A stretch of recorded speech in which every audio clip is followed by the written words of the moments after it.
All right, we're here today with Ben Siddall from The Lodger. Yes, How you doing? I'm all right. Thank you very much. Yeah, are you doing okay? I'm doing pretty good, thanks. Yeah, it's a nice day Well, here. yeah.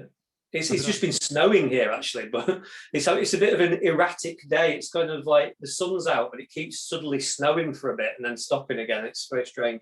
That's crazy. I mean, it doesn't snow a lot in England anyway in Not April. really, no. Yeah, we're getting crazy kind of jumps in temperature all the time these days. It's a bit weird. Oh, oh. Yeah, but yeah, hopefully it won't snow too much. Isn't that a Prince song? Snow in Could April. be. Yeah, So my first question is always, yeah. do you remember when you fell in love with music in the first place? Um, Oh God, it's a good question. That I know I was very young. I sort of my musical identity was formed really young. I think compared to quite a few other people. Like I, I well, I had an uncle. My mum's brother used to babysit for me when I was about 7 or 8 years old, and he used to bring round his LPs like Talking Heads, and he was kind of, I think he was about 14 when punk started or something. So he was like the ideal age for all that sort of new wave and punk stuff. So he had all these singles like he had all the Jam singles and Clash singles, Buzzcocks and everything like that, and he had loads of LPs. And I don't know, there's something about flicking through them and reading the information about them really caught my imagination. I'm not really sure what it was about, but and listen, I enjoyed. I heard all the things that I love now. I probably heard when I was about 8 or something for the first time, and I got into it. So I remember I bought the Queen is Dead album when I was about 9 or 10 or something like that, Oh, all right. off my own back. I just knew that I wanted it or whatever, and I went to said, said to my mum, can I get this album, please? Things like that. So it started from an early age, but I think it's my uncle's influence, I think, and also around the same time, I remember stopping my dad's car and saying, "Can we please just go and buy a guitar? I really want a guitar." And it came out of nowhere, and I sort of my parents, we weren't very well off, so I didn't get everything I wanted all the time. But for some reason, I must have pestered so much that my dad gave in and got me a little classical guitar. It was only about 20 pounds or something like that, and I became obsessed with that as well. So yeah, I just took to it very quick and very intensely from a young age. I'm not really sure why and how. So it was like a nylon string classical. Yeah. So I didn't learn classical music on it. I just learned chords, and I mean, my dad knew a few chords like A minor and C and G or something like that, and I learned those. And then I started trying to write songs straight away as well. I'd written by the time I was about 12, I'd written a lot of songs, just really silly little songs. But I was very into I had a little tape recorder, because I'm a child of the 80s, I presume, like yourself, sort of. Yeah. So I had a little one of those sort of front-loading tape recorders with a speaker on it, sort of like a kind of oblong-shaped thing. And I used to press record on that and just record myself, and sort of I'd make little sleeves for the cassette as well, and my name on there and like an album title and a little drawing or whatever and all that. Oh, nice. So yeah, I was a bit of a geek from an early age of all that stuff. So it's sort of I've carried it through my adult life as well. Was there a moment you realized this is what I want to do with my life? I think basically I've avoided anything else. I've avoided all of the work. So I've kind of, I went to college and did music just because I like music, and then I did a degree in music actually as well, just to kind of to avoid getting a real job, but being involved with music still.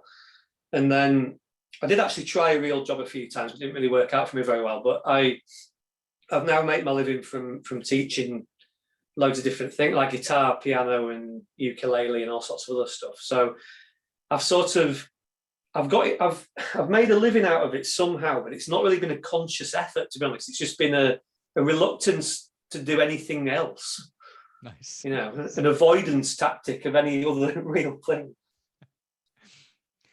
Do you remember any of those early songs? Yeah, I don't really.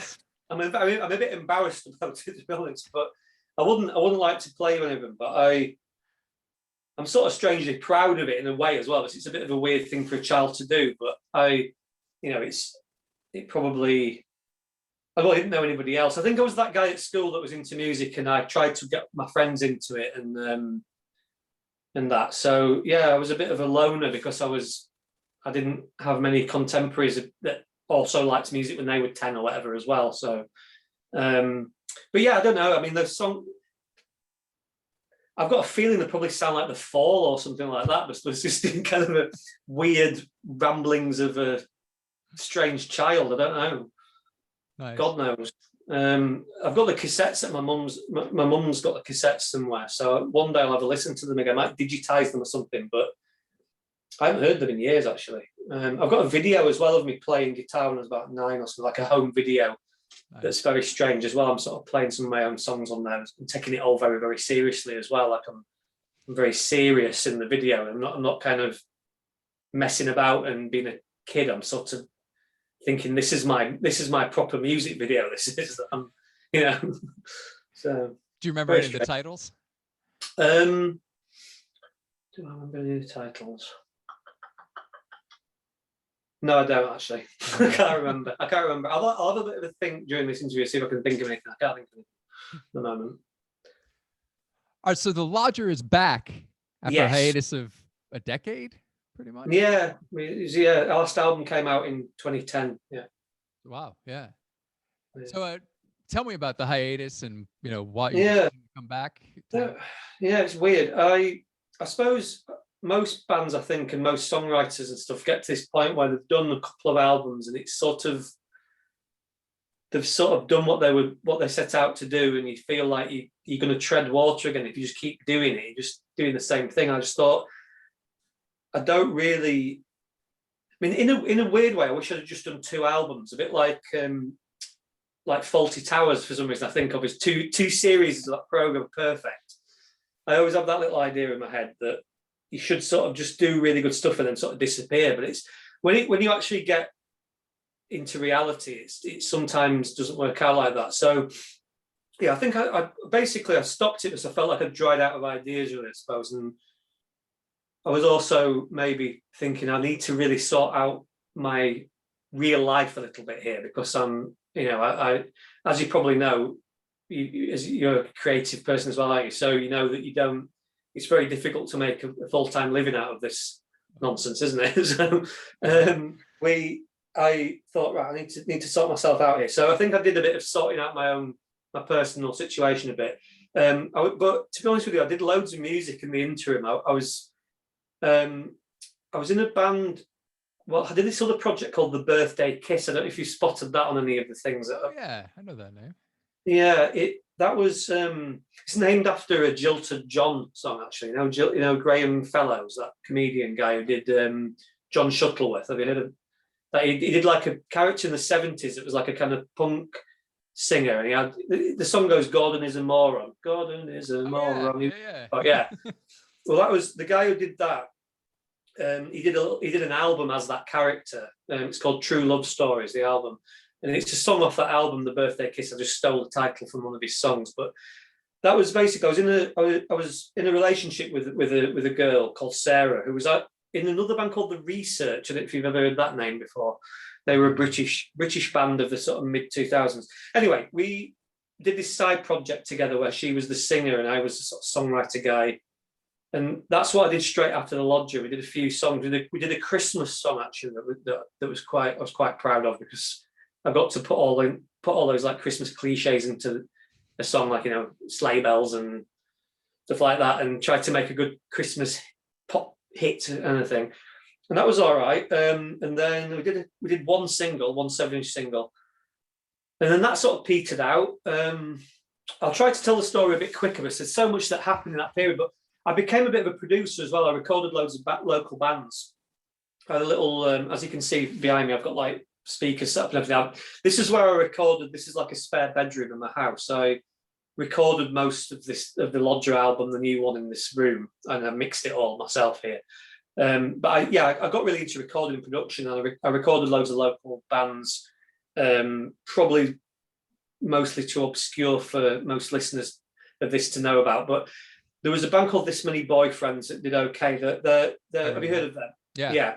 I was in them for a bit actually as well. So I was playing guitar with them a little bit. They recorded with me. And their proper album was recorded at Edwyn Collins' studio. Nice. So yeah, they did pretty decent. We got to like do things like Radio 1 sessions and all sorts of things like that with that band that were quite good. So yeah, I just did all that stuff and sorted my life out really. And then it got to a point where it was actually before COVID and everything. It was that COVID was not like, I want to be able to say, oh, I had this mad kind of like creative, like enlightenment in this lockdown thing, but that didn't really happen. It was more, we'd sort of decided already before COVID happened that we were going to make a new album, I think, because I realised I had about 40 songs on old hard drives and stuff that I'd never recorded properly. I just thought, well, there's no point having them on old hard drives. I might as well just try to record them. So we got together in the beginning of 2020 and recorded some. We whittled it down to 15 songs from these 40, and then we recorded the rhythm tracks. Then COVID happened, and I just finished it all off here on my own. Because most of it is my stuff anyway, really, because there's Joe on bass and Bruce on drums, but all of the other instruments are played by me, and all of the vocals are me, and all the production's me as well. So it's kind of, I can do most of it on my own, really. But Bruce is a really good drummer, and I couldn't possibly come up with the things that he does, and I couldn't come up with what Joe does either. So I sort of need those. I also need creative kind of collaboration a bit, because I think that if I go a bit up my own ass a bit too much if I'm completely on my own.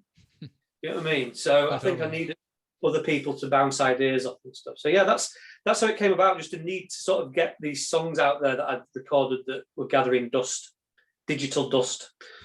So yeah. You mentioned Edwyn Collins. I imagine you get compared to him quite a bit. And actually, are you a fan? Yeah, I mean, I think, to be honest with you, I liked him. I liked A Girl Like You, and I think I liked his sort of 90s solo stuff when I was a teenager and when it was around. And I liked Rip It Up. I always knew that song. I don't think I've discovered the actual, the real sort of early Orange Juice postcard records and all that stuff. I didn't discover that maybe until I was a bit older. But yeah, I mean, I think the guitar playing's an influence. I think that people hear that and because I think that it probably comes more from The Wedding Present, I think, and Billy Bragg and things like that. I think my guitar style is a bit more influenced by them. But I think that particularly Wedding Present, they covered Orange Juice, didn't they? Felicity. So I think that they were probably feeding off that influence. So I maybe came via The Wedding Present into Orange Juice, and Orange Juice are sort of ripping off Nile Rodgers as well, weren't they, in that sort of guitar style? So yeah, it's like a lineage of stuff, isn't it? The disco guitars and indie pop sort of, Yeah, for some reason. Yeah, and I don't know. It's funny. I said I'm a music teacher as well, and I always teach. I'm obviously into that sort of thing, and I teach people funk guitar quite a lot, and people find it so hard to do. I've forgotten that because I've got so into doing it. I think it's quite hard to replicate, really.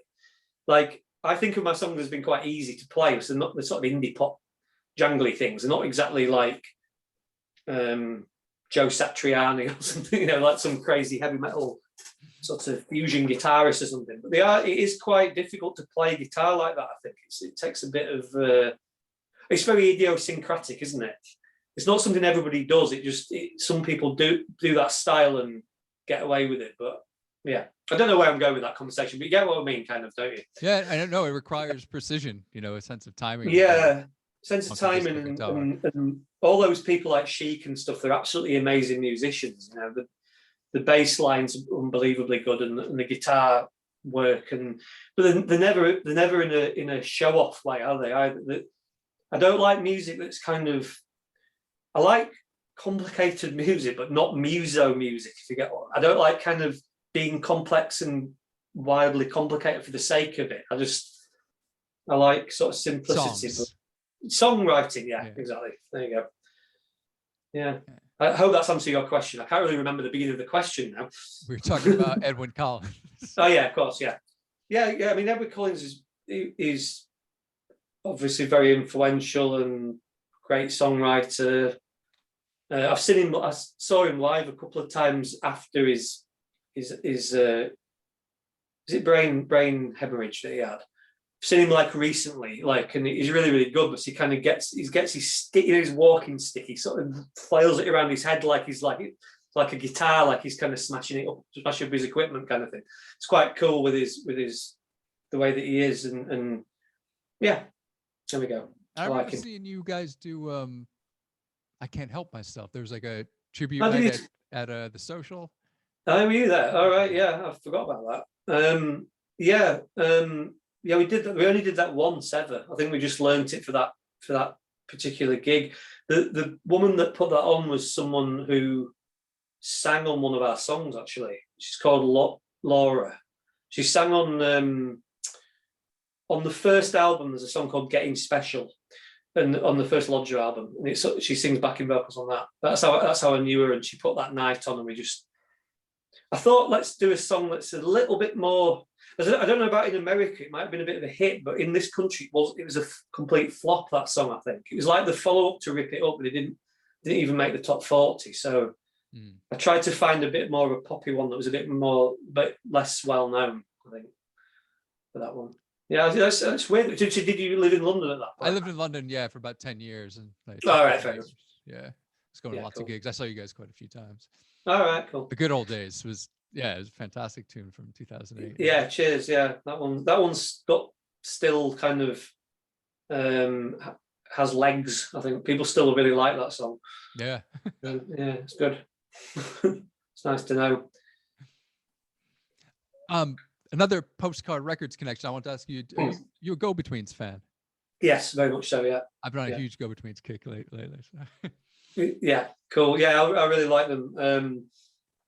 I think they're another band that are sort of interesting, but they never really quite made it, did they? Even though there's very strong sort of pop sensibilities in their stuff, but it's just not quite. I don't know. It just doesn't quite fit properly, does it? In I don't know. There's something about them that doesn't fit. There's something very awkward about it, like the way that they look and everything. I'm a member of a Go-Betweens Facebook group. I don't know if you're on there as well. As like and I've only been a member of it for a few weeks actually. I keep seeing these pictures of them. I saw a picture of them the other day, like maybe a mid-80s one. I showed it to Joe, the bass player. So he's a massive fan as well. And so this band are just the most sort of uncool band of all time. Like, they look completely like incongruous, don't they? They don't look like four completely different characters. Sort of put together, but yeah, I just like that because I don't know, I'm not into sort of, well, I suppose I'm into manufactured pop sometimes when it's done well, but I'm not into sort of uniformly sort of beautiful bands or whatever. I think so that weirdness about them, it adds to the appeal, is what I'm trying to say, I think. Yes, and yeah, I mean, I've been watching the documentaries, and they were just very unappreciated at the time. I mean, people have come to really respect those records lately, but yeah, there's lots of bands like that. I think that I am drawn to it a little bit as well. Like I suppose the Left Bank are a bit like that, aren't they? In terms of the fact that they never really. I suppose they had a big hit, didn't they, in America? But in this country, they're completely unknown though. Oh wow! Like never. I don't think they ever had a charting single in this country. So there's lots of weird things like that, sort of anomalies that should have been big but weren't. And I think, I don't know, Go-Betweens like that. I'm also a fan of the Triffids as well, in that kind of similar era Australian thing. Yeah, the Church's cover of Wide Open Road was on my stereo a lot last year. I mean, that's just such a fantastic song in general. Yeah. I like the Saints as well, weirdly. Like I'm quite into. I think they were a great punk band. They were one of the earliest ones, weren't they? One of the kind of forerunners of all of it. I'm still, for some reason, I think it's this thing we were talking about earlier about being exposed to sort of punk and new wave when I was really young, and that's still part of my musical identity, I think, as well. Even though the Lodger doesn't sound anything like that, really, I still like the energy of punk and those early punk singles and stuff. I just think that was a great moment in time. So yeah, 1977 to 1980 is like a great little era of music, I think. Yeah. So let's talk about the new record. for the artwork, I really dug the circles. Yeah. I thought I'd do one of those sort of cheesy podcast things and show you the album sleeve there, and you could just so that the listener, is this? Do people watch this as well as listen to it, or is it? Yeah, I'll put it on YouTube. Yeah, after it goes up. Okay, so this is the artwork. Yeah, it's a great sleeve. It went through quite a few iterations. The guy that I'm lucky enough to know someone who it's called Nick Scott. This guy, and I knew him from. I'll try to make the story short, but in Leeds, around. Yeah, it's all right. I have a tendency to waffle slightly sometimes, but so in around 2004, when I got this Lodger project together, Leeds was quite a sort of. There was quite a few things happening. There was the Kaiser Chiefs. I know that they're not an indie pop band in any way whatsoever, but they were forming. And I knew the drummer was the songwriter and everything. I used to hang around with him a little bit. And this guy, Nick Scott, that designed the sleeve, they used to DJ in Leeds a lot together. There was also the Cribs hanging around as well. They're local. And loads of other bands that ended up doing, I don't know if you'll have heard of any of these bands. Do you remember Forward Russia? You remember that name? Yeah. Yeah. They're sort of totally different to my musical style, but those people forming those bands were all around at the same time as each other, going to the same places. I mean, Leeds is a fairly small place, so if you went to an indie kind of night, it'd have lots of very disparate people that were all sort of into indie music and putting gigs on and stuff. The Long Blondes as well. Remember that band? Love them. Yeah, they were. I put their first ever gig on. I'll use that to show off a little bit there. In fact, but I knew Dorian, the songwriter guy, and Catherine, who's the bassist. She calls herself Reenie. But I knew those two from like the late 90s when we were at university. So they were at Sheffield University and I was at Derby, which is quite near, and I used to hang around with them quite a bit. So I knew them before the Long Blondes were formed and stuff. So anyway, they were part of the whole same thing. To cut a long story short, I'm still friends with Nick now, but the artwork guy. But since 2004, he's obviously gone on to, he's like a graphic designer who does loads of stuff, but he's done most of the Cribs album sleeves, I think. And I can't remember what the album's called, but one of the Ride albums that's like the comeback ones, the quite recent ones. There's one where someone's kind of doing a pose and it's like a silhouette. Yeah. Can't remember what that's called, but he did that design of that one as well.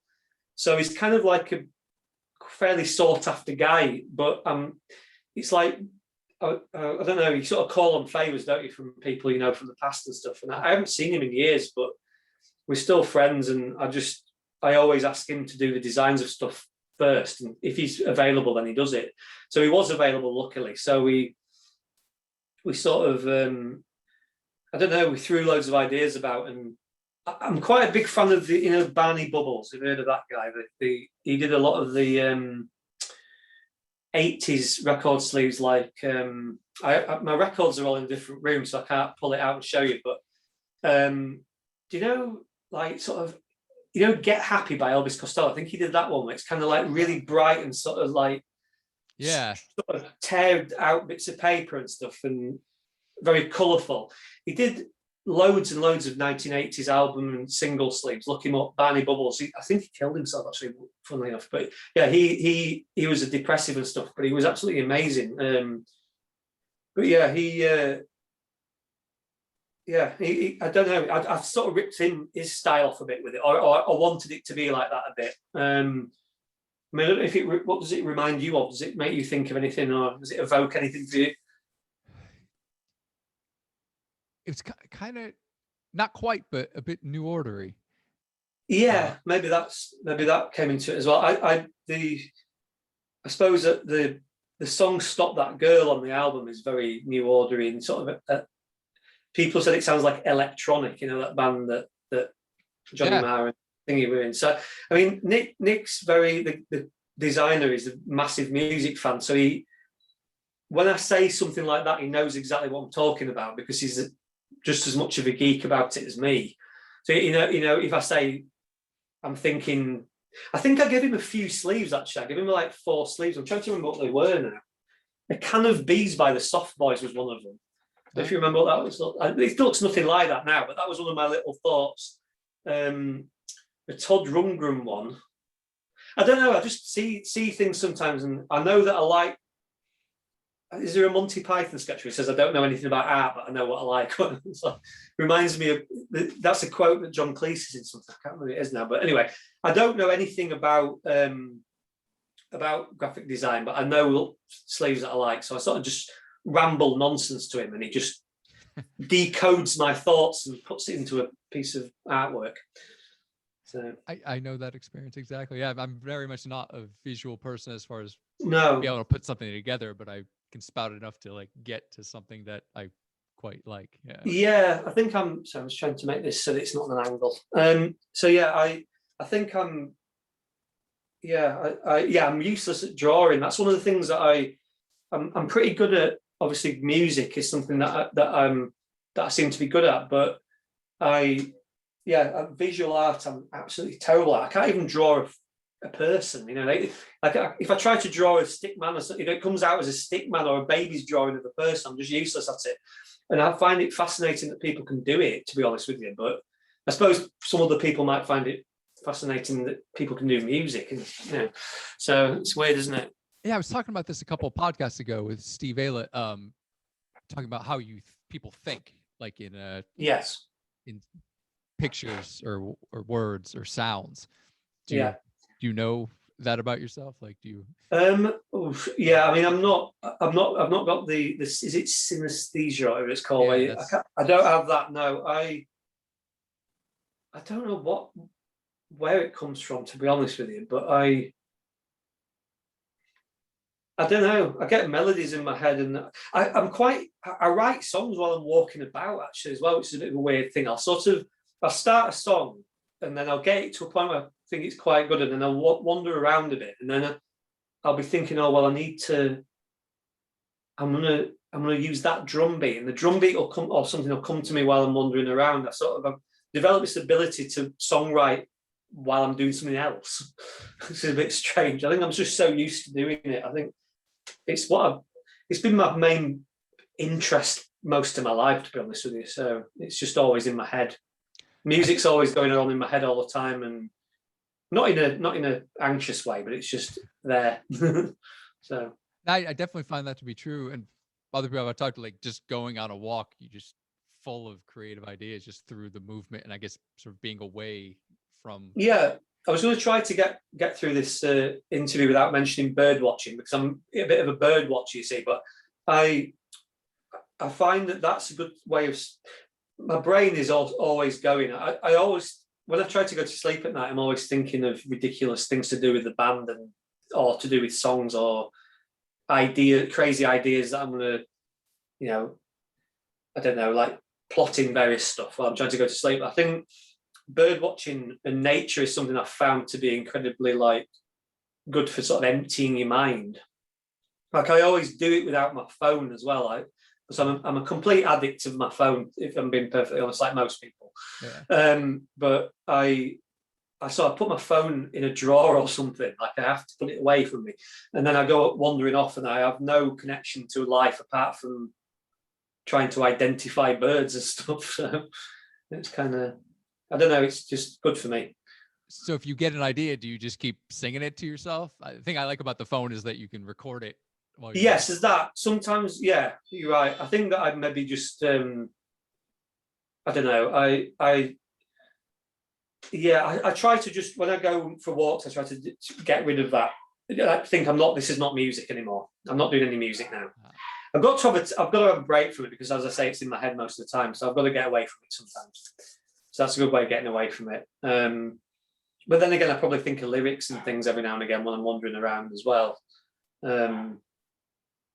But yeah, so I don't know. I like sometimes just switching off from it, because I think if I've got my phone there, I'm just always looking at it, even if I don't have to do it. I'm just reading. And I'm quite an info junkie as well, I suppose. I'm always reading about things and learning about things, and yeah, as well as constantly checking Spotify to see how many times my song's been played, all sorts of sad stuff like that. But it's kind of the modern musician is quite a strange thing. I don't know if you're going to ask me about that at any point, but when I was doing it last time 10 years ago, it's a very different environment to how being an indie musician now is totally different. I think it's all about streaming and playlist curators and all sorts of nonsense like that. It's kind of got a bit strange. Yeah, talk about that. I hadn't. Yeah, go on. Yeah, I was just gonna say that, like, yeah, it's weird. Like when in the sort of, as you know, you were saying living in London in the late 2000s or whatever, there was lots of, you have like lots of, I don't know, what do you call them, webzines and things like that, and people writing early blogs and stuff, and he basically tried to get people to review the album a bit, and then maybe get a few radio plays and things like that. But I think these days it's all about trying to get, or it seems like not.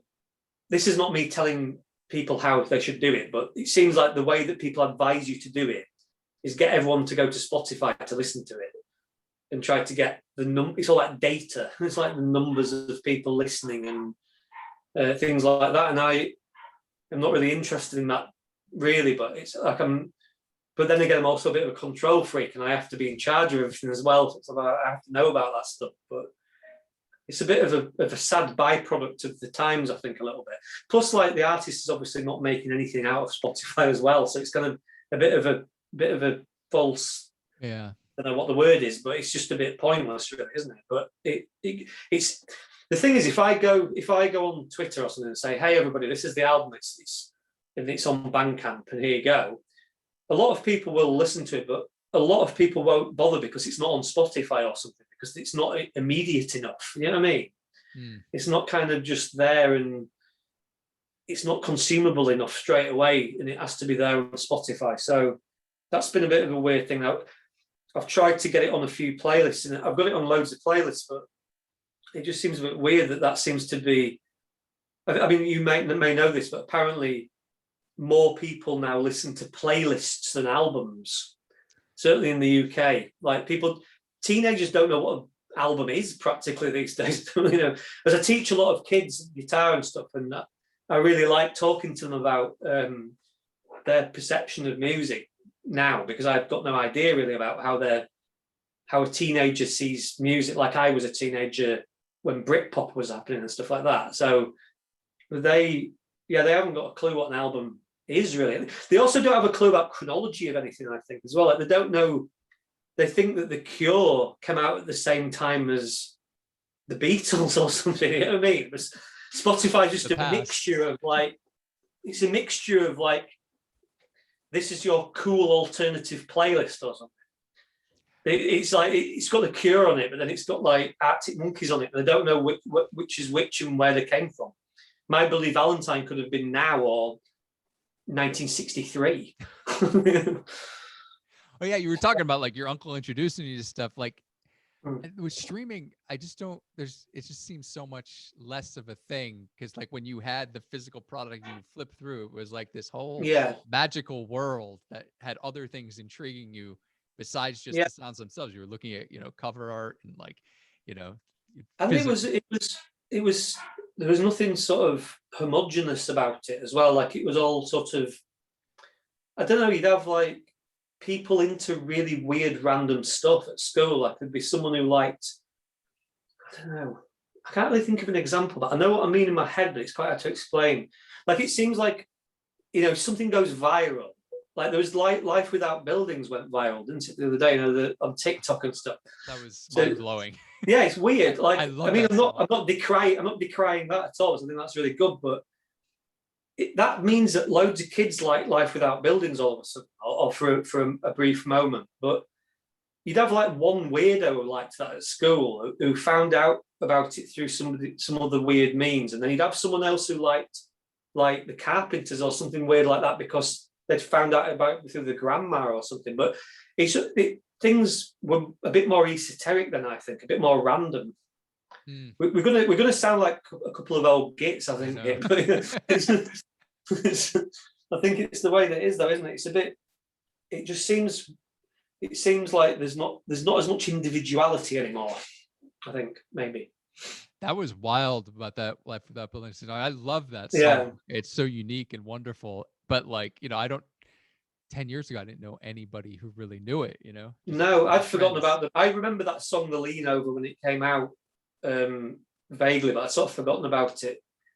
Yeah, I remember it was very, very weird when it came out, actually. It's very weird now, but it's sort of, yeah. And I haven't watched the TikTok things, but I've read that it's like lots of teenagers kind of miming to her sort of whatever she says in the song. I can't remember the lyrics, but they're miming to do something like that and sort of being all sort of emotional about it. I don't really know what it is, but something strange is going on. But yeah, I don't have any children myself to sort of see that firsthand, but I do obviously teach a lot of kids, so I know. The other thing is that indie pop's a bit of a weird one these days as well. I think that some people describe like Billie Eilish as indie pop, don't they, and stuff. So it's sort of, you don't really know what that means anymore either. It's all a bit weird. Yeah. So it is nice when things like Life Without Buildings happens, isn't it? It's nice that I bet that band feel quite. It must be very strange for that to be dredged up from history by a load of TikTokers. Yeah. It's sort of nice for it to happen. Which you literally never could have imagined when the song No, was it's released. completely unpredictable, isn't it? I suppose that's quite a cool thing about the modern life, and things like that you never quite know what's going to go viral. It seems it's a bit random. It can be like, I don't know, it can be something completely unexpected that goes viral, which makes it a bit more exciting, I suppose, than less predictable. But I don't know. I probably just don't understand kids these days. I don't understand what's going through their heads. Yeah. Yeah. I think I'm probably a bit too attached to like growing up with albums that you'd, take as a thing, like as a whole. That Yeah, and you'd find out loads of other things through that, wouldn't you, as well? Like if you bought a Suede album or something, you'd hear about David Bowie and things like that, and then you'd be on a massive journey of loads of other things that David Bowie was influenced by. Velvet Underground. You could go from Suede to the Velvet Underground in like 2 steps, couldn't you, from Bowie to them or something? It's I don't know. I suppose that's like Spotify though, isn't it, in a way, because they can just go from one artist to another. But I don't know. Algorithms in charge now, aren't they, rather than people? You're cutting out a very interesting journey by just having it be the next song on the playlist. Yeah, I suppose that's the thing. It's not quite as simple as just going from one to the next, is it? You get a load of other art around that as well that's interesting, like books and sort of poetry or whatever. Or yeah. A lot of people like David Bowie was a musical magpie, wasn't he? He basically just stole the good bits of things that he heard and fashioned them in his own way. I did my dissertation about David Bowie, actually. Really? I did a music degree, but I sort of allowed you to do things like that. So we did like modules on like the sociology of music and stuff. So I blagged my way into being able to do a 10,000 word essay on David Bowie, which is quite good. It was basically about like, I tried to argue that every or most little stages of his career sort of influenced a subgenre of its own. Like, so like, the glam stuff influenced whatever, Suede or something. And then the mid 70s, like soul stuff influenced maybe things even like Simply Red or something, like sort of sophisticated soul pop of the 80s and whatever. But yeah, so I and then like the Berlin stuff would be the post-punk. Say that again, sorry. The Berlin albums influence on post-punk. Yes, exactly. That'd be like Joy Division and things like that, wouldn't it, as well? Yeah, and like the synth pop, OMD and things like that, I suppose. Yeah, Human League and stuff. I was going to ask you about the Velvet Underground because the third song, "Wasting My Time with You," sandwiched between Dual Lives and I'm Over This, which are both quite disco-y. Yeah. Wasting My Time with You seemed, at least the intro seemed very Velvet Underground, as well as bits of Former Life reminded me of them as well. Oh, right, yeah. Well, I mean, I love Velvet Underground and I love Lou Reed and stuff. I think that one was a bit of more of a spiritualized rip-off, to be honest. When I say rip-off, I'm being a bit flippant, but I think a lot of those early the Spacemen 3 and Spiritualized have got like, I don't know whether, I think they used to tape one key down on the Farfisa organ. So like Yeah. They have the Farfisa organ was used in the 60s, wasn't it? Stuff like 96 Tears and stuff, the sort of garage rock stuff. And then in the late 70s, bands like Madness and stuff used them, like in specials and stuff, for the sort of tinny keyboard on that. So anyway, I haven't got a Farfisa, but I've got like software that emulates that sort of sound. So I thought that I'd go for that sort of spiritualized thing where I think he used to find the key of the song, like if it was in G or something, he'd just find the key G and then put some gaffer tape on that key and it just goes zzz through the song. It's just like the note. So I thought I'll write a song based around that. And I also, I mean, the chords are just, there's 3 chords in the whole song. And they're just like, I don't know if you're a music theory person, but they call them 1-4-5 in music. They're just like, I think the song's in G, I think. So it's G, C, D. So it's just 3 simple major chords.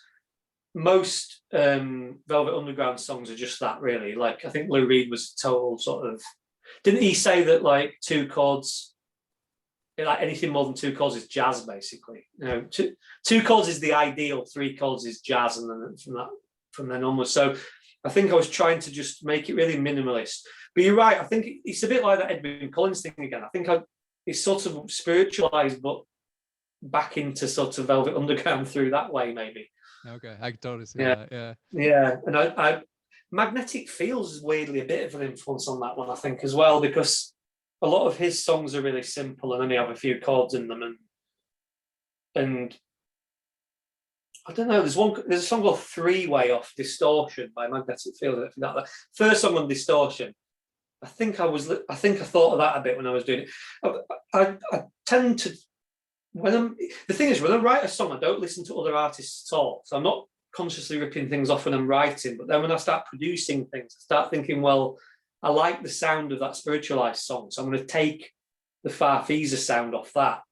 But I'm not going to steal the melody or the chords or anything. I'm just taking the sound, or I'm being influenced by the sound of it, because I think production is another layer I can talk to you about for hours. But it's not just about the songs and the melodies; it's more about the sounds. I think that sometimes you take from other things, and then that reminds listeners like yourself that of a certain song. I was going to ask you, My Poor Mind, is that a conscious nod to New Order with that line? I seem to have forgotten. Oh, no, it's not actually. That's a random, that's just a coincidence, but it may have been in my head. That one is more of a bit of a country sort of thing. I mean, that's a bit of a Triffids one there as well, because there's a song on, let me think. I can't remember what album it's from. And I can't even remember what the song's called, actually. There's a song on the Triffids album where it sounds like I think it's on In the Pines, the album In the Pines. And it's recorded really, I think that's the album where it says on the back of it what they spent the money on. The record company had bands or something. It says like petrol, beer equals, it says the figure that it cost. And they recorded it in a barn or something, I think. Anyway, there's a song on there, and I can't remember the title of it, but you can hear like all their friends sort of whooping and clapping at the beginning of it and sort of go, "Hey, hey," over the top of the song. And I wanted that kind of feel to it, where it sort of sounds like it could have just been someone just performing in a barn or something, and someone just presses record or whatever. But this sounds a bit like I'm making this up for comedy effect, but I couldn't have anybody whooping because we weren't allowed to be close to anybody when I was making it because of COVID. So it was a solitary affair, but I wanted it to sound like loads of people were like sort of enjoying it like it was a live performance, but I didn't get around to doing that in the end, so I ran out of time. But yeah, so it's kind of, I wanted it to sound spontaneous. The lap steel guitar on that is from my friend who lives in Berlin. Actually, he just recorded it for me and just emailed it to me. Oh, cool. So I never actually met him in person, but he put all the lap steel on. It's a guy that it's a guy called Tim that plays guitar with us live sometimes, but he lives in Berlin. So he did the lap steel guitar on that. But yeah, it's a country influenced one, that one. But yeah, no New Order influence as far as I can remember. But I mean, could have accidentally ripped that one off. I don't know. The line seemed to me like the melody and the maybe I've forgotten from Regret. Oh my God, yeah, you're right, yeah. Yeah, I don't remember. I didn't do that consciously, but I mean, someone pointed out to me the other day that like, I'm really into the song. One of my favourite songs is "Different Drum." You know, the song, yeah, and that's probably, you know, it's up there with my top 5 best songs ever written, kind of thing, if I was to do that. But the song "No No No" that's on the album, if you know that one, I think it's on the second half of the new album. That one, someone said, were you listening to Different Drum? And I mean, I've been listening to Different Drum for about 20 years or something. It's probably got into my songwriting. But if I listen to it, it's pretty much a pastiche of that song, really. It's got the same chord progression, I think, just about. I hadn't noticed that. I love that song. Yeah, I've just done an interview for somebody else this afternoon, like an online interview with this Italian website, and it was like I had to make a mixtape thing, and I put that song on it. I said that I could have put any version of it at all, really, because it's like the Lemonheads one, isn't there? And yep. I did, the version I went for was the Susanna Hoffs and Matthew Sweet one for some reason. I really like her voice on it. I think, especially as she's like a lot older, her voice is very husky, and I think it just sounds really good, and it's very sort of power pop kind of sound, so Matthew Sweet or whatever. But I love that. I mean, I love the way that Mike Nesmith wrote it, and he wasn't allowed to use it for the Monkees because he wasn't allowed to use any of his own songs. Yeah, that's so crazy. It's just bonkers that, yeah, someone who was in a manufactured band that were known for not writing their own songs wrote one of the best songs ever written, which is a bit of a weird one. Do you know the Pete Burns version from Dead or Alive? No, I don't actually. Is that later in his lifetime? I think it was late 80s. It was after, the hits, but he did, it might have been in the 90s, probably now I think of it, because he did a cassette only, and I tracked this down online last year, of just torch song piano ballads, and different drummers on. I'll send it to you. It's yeah, send me. Interesting. That sounds good. That he did like a solo tour, and he actually played like a goth dance club in Boston. I didn't get to go, but friends of mine did, and he had this cassette for sale, which is now like $110 on Discog. So luckily, yeah, is it one of those ones that's not on streaming services? Yeah, no, it was very limited edition cassette only. Yeah, I mean, I don't know. I mean, I like You Spin Me Round. It's a good record, but I think he was an interesting character as well. He's just one of those like very sort of outspoken, unique people, wasn't he? He's a bit of a one-off, but yeah, that sounds interesting. I think it's, as I said in this interview I did this afternoon, it's one of those songs that's impossible to get wrong, I think. Like if you cover it, you just can't get it wrong, but it's just so simple and direct, and just, I don't know, it's just universal. You could make it as a synth song, or you could make it as whatever you wanted to. Paul Westerberg was doing a version live. I tracked down some videos with him, which I love the replacements. I love that song. I was like, that's perfect. Yeah. All right, cool. I mean, yeah, pretty much everyone's done it, haven't they? Who else has done it? Are you going to do a version? Maybe. I mean, some might argue I've already just done a version on the album by copying it, but yeah, I think I think the lyrics are what gets me about it. I think they just sometimes, I don't know, it's just a perfect mix of lyrics and tune, really, and chords. I don't know, it's just a really good song. I think so when I was picking these songs for this mixtape, I think that I picked Only You by Yazoo as well, that song. And I think that is also perfect as well. That's my other kind of go-to kind of it's beyond criticism, in my opinion. Another one with an interesting history that, he brought that to Depeche Mode and they kind of laughed at it. Oh yeah, I read yeah, you're right. And I read the other day that recently that he didn't like it either. What's he called? Daniel Miller, the Mute Records person. Oh, wow. He wasn't into it either. And then because when he left Depeche Mode, he formed Yazoo and recorded the Alison Moyet version, everything, like a demo of it. Gave it to Daniel Miller, and Daniel Miller said, "Yeah, it's all right," kind of thing. And he didn't really like it very much. And then I think somebody from the record label, like the American record label, was like, "Are you crazy? This is like a massive hit."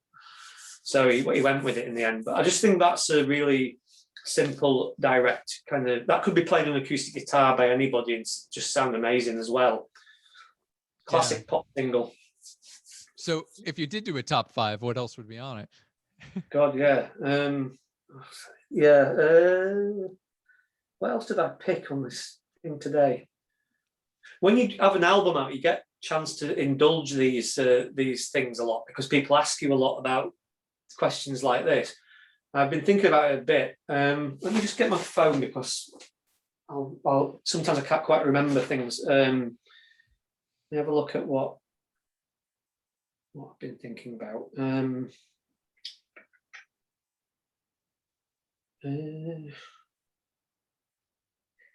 Yeah, I mean, the other one that I always think about is "They Don't Know" by Kirsty MacColl. Do you know that song? No, not sure. I've heard it, but I think you'll know it when you hear it. It's quite a fairly famous one. So on this mixtape, I put on a song called "Caroline" by Kirsty MacColl. It's a bit more obscure, but it's a really good song. Kirsty MacColl's really known for Fairy Tale of New York, isn't she, and stuff? And I think because that's always comes back every year, Christmas song. But I think she's a bit underrated as a songwriter, really. There's lots of really good songs that are like, They Don't Know. She wrote it when she was about 18 or something like that. And it sort of sounds like a 60s girl group kind of song. It sounds like it could have been a Ronette song or something like that. But it was released in 1979, I think. It's Stiff Records. It's like a late 70s sort of new wavy kind of song. Tracy Ullman covered it and had a hit with it. Oh, in the 80s. It's sort of a bit more of a kind of like silly kind of very kitsch version of it. But the original song is a really great song. That's one of my favourite songs, I think. They Don't Know, Kirsty MacColl. The Kiss by Judy Sill. Oh. You know that song? I absolutely love that song as well. This is amazing. Yeah, that's a fairly late discovery in my life, I think. Me too. Maybe only heard that about 10 years ago, something like that. But that, I mean, it sounds very pretentious. You won't get many indie pop people saying that, I don't think. But one of my favourite pieces of music is Prelude in C Major by Bach. I think that is absolutely just perfect. And I think that the Judy Sill song is a bit Bach-esque, as well as it's on the piano and there's lots of kind of, she plays all these chords that have kind of, it's hard to explain without going to music theory, but she's using a lot of what you call slash chords, where you know, like if you play a G on a guitar, it's just a G, but if you make the bass note of the chord a different note, so you like have a D, a low D, well, the bass player plays a D, guitarist plays a G, you get like a weird sort of suspended sound from the chords. There's loads of that in that song, The Kiss. So it's kind of, and Bach did that. I mean, he basically invented that kind of counterpoint thing in music. So it's quite Bach-esque for a pop song and sort of Baroque, I suppose, whatever you want to call it. But I just, and also I think with her life and everything adds some gravitas to it as well, doesn't it? Because she was such a crazy character who had such a weird life. So, and she's another person that's underrated as well, isn't she? Really, I suppose she's been a bit more discovered in later years, but she was a bit underrated at the time, wasn't she? Like Nick Drake kind of character. Yeah. So, yeah, I love that song. That sort of, I don't know. I say this to people sometimes. I'm one of those people that gets tingles far too much. You know, when you hear a song, you sort of get shivers down your spine. I get that all the time. Like when I'm listening to music and when I'm writing my own songs and stuff, I don't know if it's some sort of affliction that I've got, but that I get that goose pimple sensation when I hear that song. But I get it when I hear quite a lot of music. It's music moves me quite a lot. I think maybe more than the average person. I'm not really sure. Maybe I'm exaggerating. I don't really know. I think I'm kind of the same way. I tend to, when I talk about that, it seems to be more often than most people do. It's a weird one. I think if you're writing a song and you get that feeling, you obviously know that it's quite a decent song. Yeah. So if it's doing something to you as a person, it probably might do it to somebody else. I don't know. But yeah, Judy Kiss, the Sill. I'm trying. Judy Sill, the Kiss, even the wrong way around. What else? God, I mean, there's so much. There's so many songs, isn't there, out there? Another Girl, Another Planet. I mean, that's pretty much perfect, isn't it, as a pop song? That's got. you know, as a general rule, I'm not a massive fan of guitar solos, but that's not a really good guitar solo in it. I sometimes like Marquee Moon has as well. I think sometimes you get away with it somehow, having a very complicated guitar solo. Somehow, some people just get away with it, and a lot of people don't. But yeah. Do you know the song "Punk Rock Girl" by the Dead Milkmen? By the who? Sorry. The Dead Milkmen. They're a band from Philadelphia. This was a hit. Yeah, I've heard of that band. Are they kind of like an American punk band? Yeah. So, yeah, I don't think I know that song. No. What about that? I love that song, and it was a hit in this, or a minor hit in the States in the late 80s. Yeah. But it had a guitar solo that, I mean, he was a guitar player, but it sounds like he doesn't really know how to play guitar. Or it sounds like he doesn't really know how to play guitar solo, but what he comes up with is just, I think, brilliant. Yeah, that's a good thing. You've hit on something that I think is really important there as well, which is, you know, as I say, I teach music and stuff to people. I think that sometimes I'm wary of, like, I've got a pupil at the moment who's like a girl who's about 14 or something. She writes songs, so she started writing her own songs. I'm sort of helping her with it. But I don't want to tell her how to write songs. I think that's just such a weird thing to do. Like, I don't want to go, well, no, I think you should put an A minor 7 chord there or something instead of an A, like, or something. I think that you've got to encourage people, and I think the more that people cock up of their own making, then they'll find what they're trying to do eventually, the more mistakes they make. But I think telling someone how to write is a bad idea. I don't think it really works. I think learning music theory young kind of screwed me up in that aspect because, you know, if you're in the key of C, if you play a C chord, you know, if you're writing a pop song, you would go to F or A minor or G. Like when I realized you can go to a B flat, and then you're shifting the key or those, like, you know, it opened up my mind, but I had this like sort of rigid way of thinking when I had I've got to be very careful basically when I teach people. I can sort of, it depends what sort of music they're into, I suppose, as well. If someone's like really into blues rock or something, I don't really mind teaching them the music theory stuff because it applies to it. But if I'm trying to inspire some creativity in a young person who wants to write the songs, I would never tell them how to do it because I think that's just a bad idea.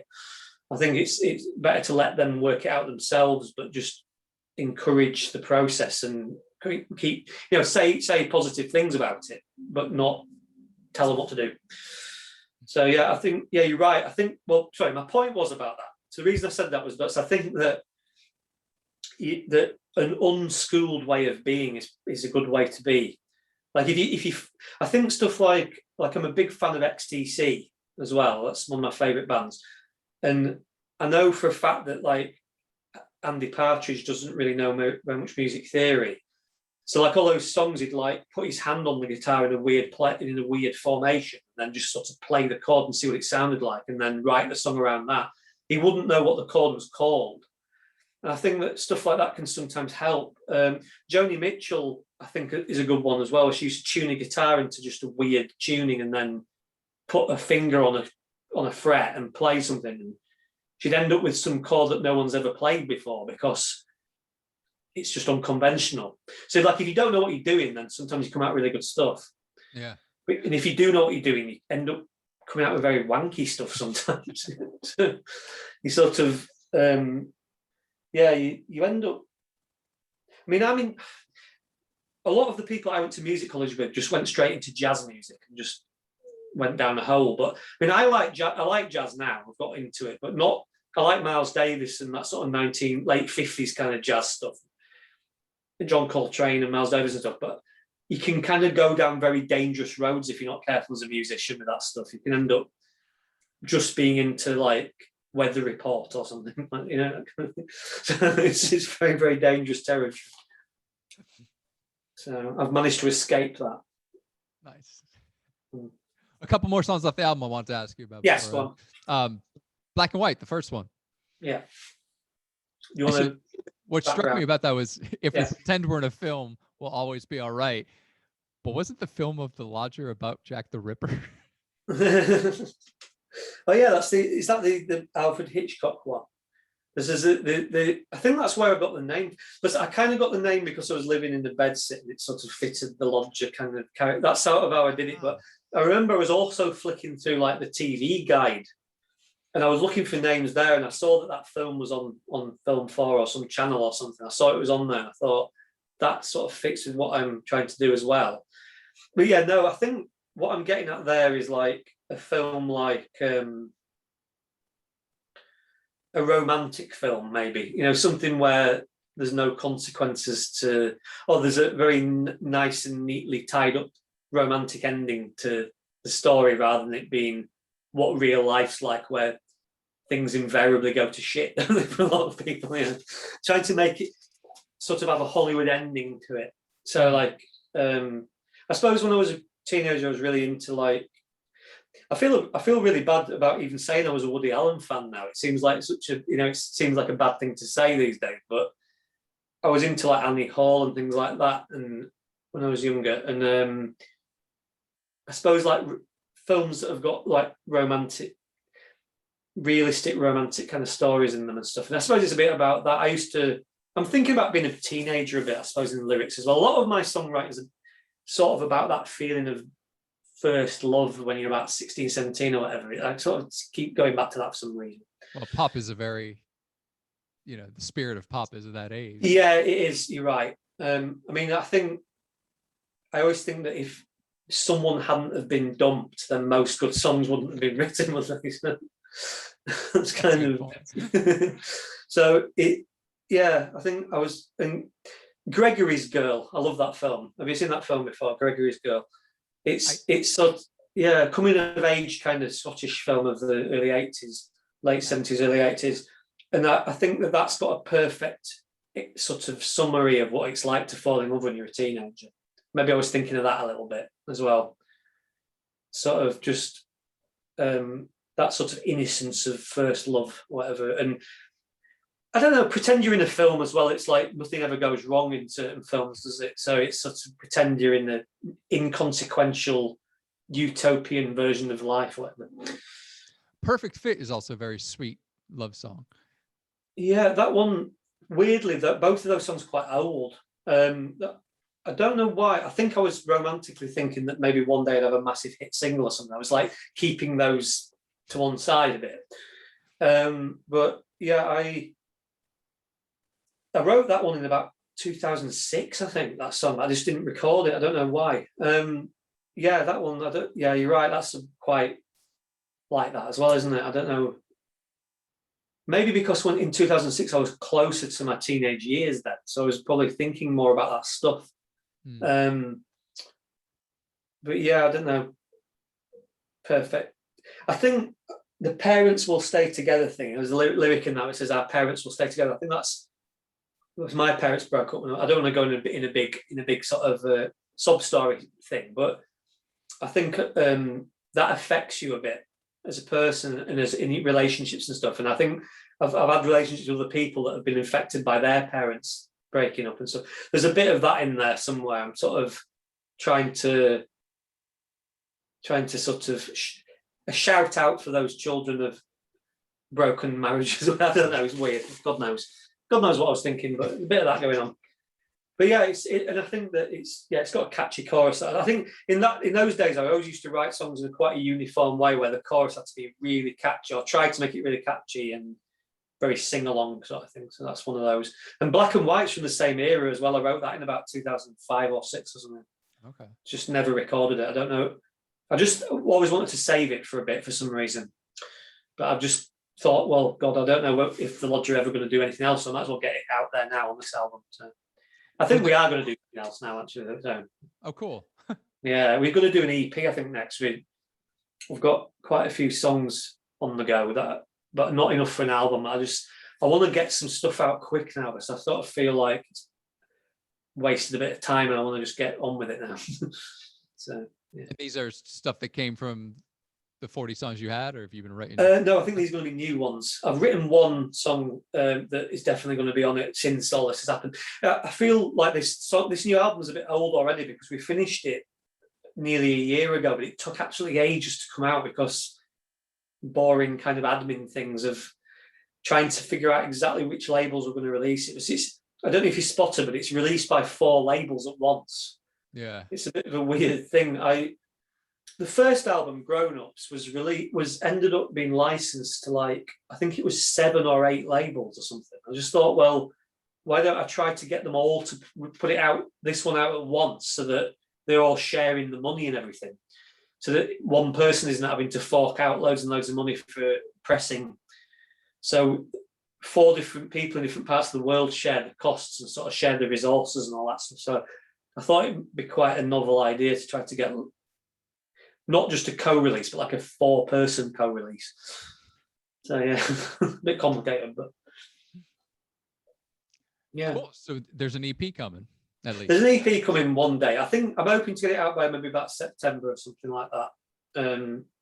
Maybe it's because you've got to think of it in this new world of like having a song. People just release songs, don't they now? They don't release all this digital stuff. They just have one song and then they'll have another song. I think I might do that. I might sort of trickle out a few songs over the next few months just to sort of keep people interested a bit, because it's hard enough when you disappear for 10 years to get people interested in it again. So I don't want to have to try to drum up support again. So we'll see. It seems to have gone down pretty well, this album now. It's quite heartening how people remember it. People remember it from 10 years ago. I'm quite surprised at that, really. There's sometimes people are embarrassed of things I like 10 years ago. You find that, like when I bought a lot of very ropey kind of Britpop singles when I was a teenager that I wouldn't want to listen to now. So it's quite nice that people still think it's cool enough to listen to now, or some people do. Nice. Cool. Well, thanks Yeah. very much for coming on the show. Yeah, I've had a really good time. Yeah, thanks for having me. So yeah, great stuff. So when will it be